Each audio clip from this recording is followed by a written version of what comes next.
우리가 사실 미래 교육하면 굉장히 긍정적인 그런 교육들을 꿈꿔왔었는데 실질적으로 지금 우리가 진행하고 있는 이 코로나 사태로 인해서 미래가 앞으로 이렇게 될 수도 있겠다라는 그런 예상을 하게 되었고 또 그러면 새로운 교육 방법들 또 새로운 교육 체계들은 어떤 것들이 있을지에 대한 고민들을 지금 굉장히 많이 하고 있습니다. 지금 코로나 이후 교육 변화와 준비에 대해서 성기선 한국교육과정평가원 원장님께서 말씀해 주시겠습니다. 교육계의 혼란이나 그 극복 과정들을 보면서 굉장히 한편으로는 혼란이 있었지만은 상당히 뭐랄까 자긍심 같은 것들을 느끼게 됩니다. 제가 3월 중순부터 이런 코로나 사태에 대한 전 세계의 어떤 교육적 대응 방안에 대해서 평가원에 연결되어 있는 해외 통신원들이 있습니다.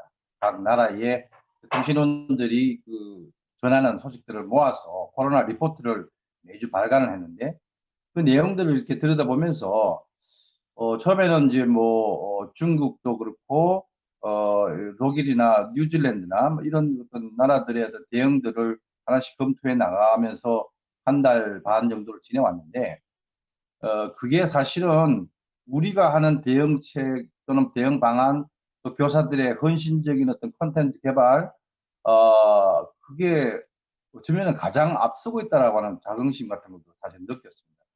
여하튼 지금 홍지연 선생님이 얘기한 것처럼 현장에서 고군분투하는 것이 어쩌면 그런 위기 상황들을 극복하는 데 굉장히 중요한 디딤돌이 됐다는 건 분명하다는 건 저는 현장에서 보고 있다는 생각이 들고요. 이 코로나 사태가 이제 우리한테 오늘 주는 어떤 영향력, 의미 이런 것들은 추후에 계속적으로 우리가 담론을 만들어 나가야 되겠지만 도대체 학교란 무엇인가에 대한 근본적인 질문을 다시 던지게 됩니다. 학생이 없는 학교가 도대체 무슨 의미인가?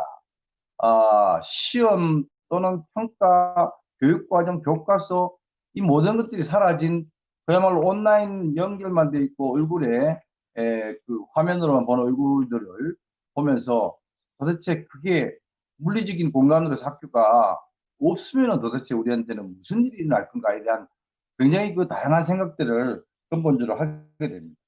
그러니까 이런 점에서 보면 제도화된 이 학교, 모든 제도는 생성, 성장, 소멸 이 3단계를 거친다면은 학교 제도화된 학교 교육의 지금의 주기는 성장 단계를 훨씬 지나서 어쩌면은 소멸 단계 초입 또는 중간쯤 와 있다는 생각이 듭니다.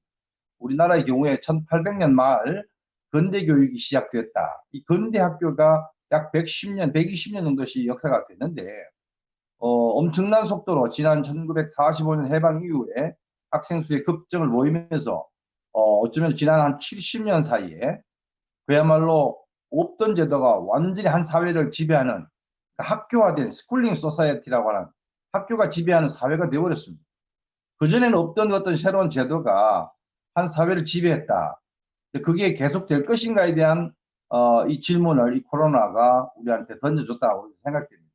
저는 이 에듀테크와 전통적인 교육, 학교라고 하는 형식이 어떤 식으로 융합을 해나가는 어떤 과정을 거칠 것이다. 다시 말하면은 미래 사회에도 학교라는 것은 존재하는데 그 형식은 매우 유연화되고 다양화되고 특성화되고 차별화될 것이다. 지금의 관점으로는 그게 어떻게 학교냐?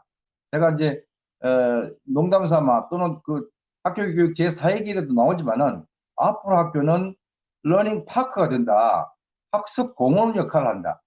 공원이라는 게 입장과 퇴장, 쉬는 시간과 화장실 가는 시간, 밥 먹는 시간 이 정해진 게 아니라 어느 정도 바운더리 안에서 그 안에서 아주 느슨한 제도화되어 있는 상태에서 누구나가 자기가 놀면서 공부할 수 있는 그런 문화, 그게 바로 학교의 형태고, 그러려면은 지금 갖고 있는 제도화 굉장히 규격화되어 있고 표준화되어 있고 중앙집권화되어 있고 통제 위주의 이 제도화가 상당한 부분 느슨하게 된다. 지금 이제 오늘도 발표를 했지만은 학습 또는 등교에 대한 선택권을 부모에게 달라 일정한 부분을 주고 있습니다. 이제 그런 부분은 조금 더 지나가면은 이제는 등교하느냐 안 하느냐 또는 시험을 치느냐 안 치느냐 수업에 참여하느냐 안 하느냐 이것을 소위 말해서 규칙을 정해서 하는 게 아니라 큰 틀에서 일정 부분을 소화하면은 인정해주는 인정제 방식으로 갈 가능성도 매우 높습니다. 2025학년도에 고교학점제가 그런 어떤 출발점이라고 저는 생각하는데요. 적어도 모든 학생이 1교시에 동일한 교과목을 배우는 그런 시대가 아니라 교실 안과 밖이 열리고 수업 학습 시간이 열리고 교육 과정이 교과서 안에 이렇게 매몰되어 있는 게 아니라 인터넷이나 이런 전 세계에 열려 있는 그러한 체제로의 변화를 생각해 볼 수가 있습니다. 그렇게 될 때 교사들은 도대체 뭘 해야 될 것인가? 아마 이번에도 상당히 많은 고민들을 하게 됩니다. 수많은 교사들이 자기 교실 안에 있는 학생들을 온라인 안에 사실은 가둬놓고 사는 구조인데 이거는 뭐 지속될 수가 없다고 봅니다. 이러한 온라인 공동 교육 콘텐츠 이런 부분이 앞으로 계속 개발된다면은 국가가 내리매기는 교육 과정이 아니라 교사들이 만들어 나가고 협업하고 네트워크를 하고 그런 것들을 공동으로 활용하는 훨씬 더 다양화와 자율화와 교사의 어떤 자율적인 어떤 권한의 확대 그쪽으로 가는 것이 미래 교육의 방향과 맞고 적어도 지금 코로나 이후의 상황에서도 그렇게 갈 수밖에 없다. 플랫폼을 통일화한다는 것은 물리적인 어떤 공간을 루트를 확보해 주는 것이지 거기 안에 들어가는 여러 가지 교육에 대한 교육 과정이나 평가나 이런 부분에 대해서는 훨씬 더 다양화와 자율화로 갈 수밖에 없는 구조가 아니겠냐 생각이 듭니다. 적어도 지금 이 교육의 학교의 이 경직된 구조를 깨는 데는 코로나 사태가 적어도 우리 1차적으로 사고방식에서의 변화는 유도를 해주고 있는데 이후에 우리가 어떻게 준비하느냐에 따라서 훨씬 더 획일화되고 중앙통제된 방식이 경직된 제도로 갈 가능성도 위험성도 있습니다. 그걸 방지하기 위해서는 훨씬 다양한 콘텐츠와 담론들을 단위 학교, 단위 학급에서 만들어내는 교사들의 전문적인 활동들이 권장되고 그런 속에서 지식이라고 하는 것이 표준화되는 게 아니라 다양화되고 개개인의 어떤 성장도 하나의 루트, 이를테면 경부고속도로 하나로 옛날에는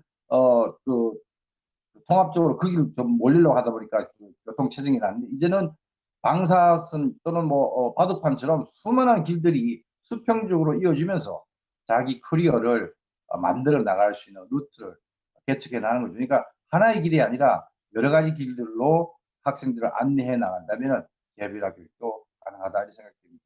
여하튼 이 코로나 사태가 여러 가지 현재의 그 교육 제도와 틀, 규칙, 법률 이런 것들을 개정하고 유연화하는데 굉장히 중요한 터닝 포인트를 제공한다라는 의미에서 그 의미가 있다고 생각하고 이후는 정말 우리가 만들어 나가는 미래 교육이 되어야 된다라는 생각을 해봅니다. 네.